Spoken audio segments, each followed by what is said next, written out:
Hi, I'm Charlie Thorburn. Welcome to Mordor Gundogs. Treats. What is everyone's obsession with treats? Why does everyone want to treat their dog all the time? Have a biscuit for sitting down. Have a biscuit for looking at me. Have a biscuit for coming with me. Have a biscuit from running away from me.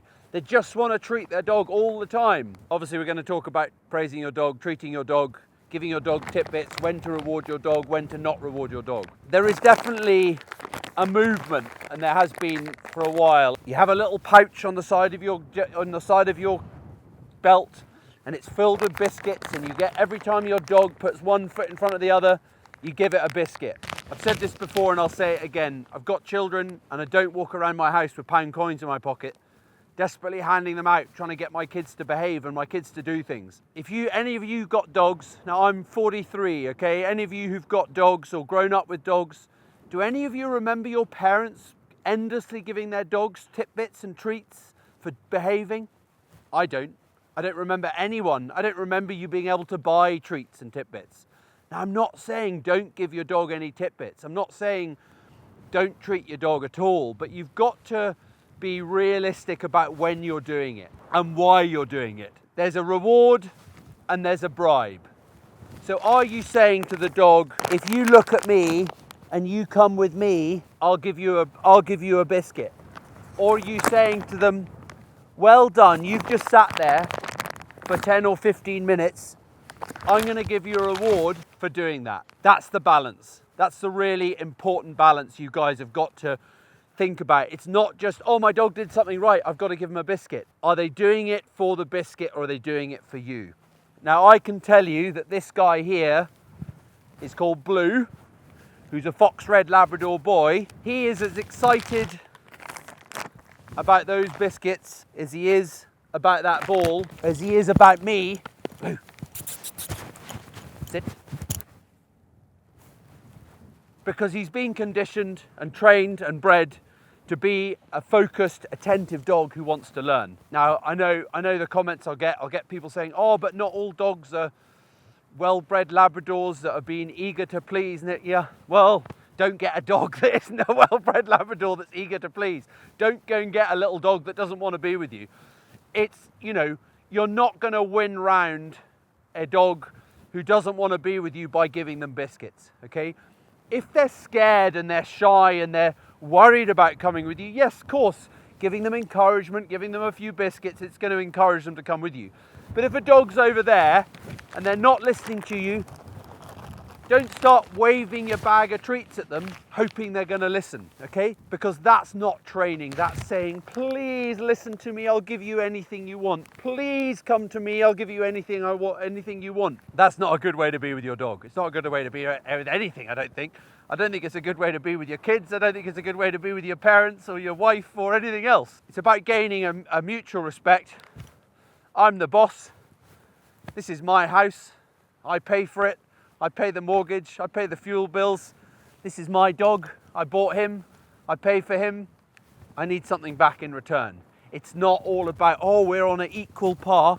I'm not on an equal par with my dogs. I'm not down here going, oh yes, we're both dogs and we're going to share a bed and we're going to share a kennel, okay? If I decide to do that, it's because I've decided to do it.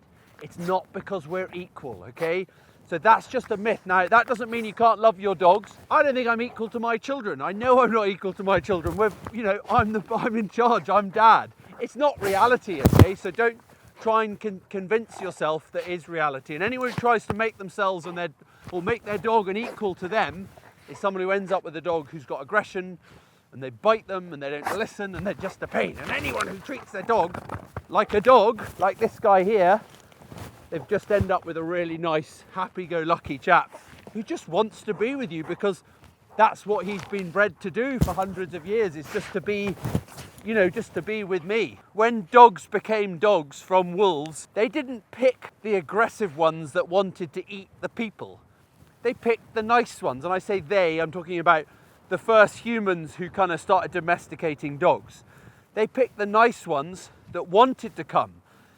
Yes, they will have encouraged them over with food. They will have bribed their way into their lives, but very quickly they created probably because food was also short, sparse in those days. They created an understanding with each other that if they worked together, if they hunted together, they would both get fed.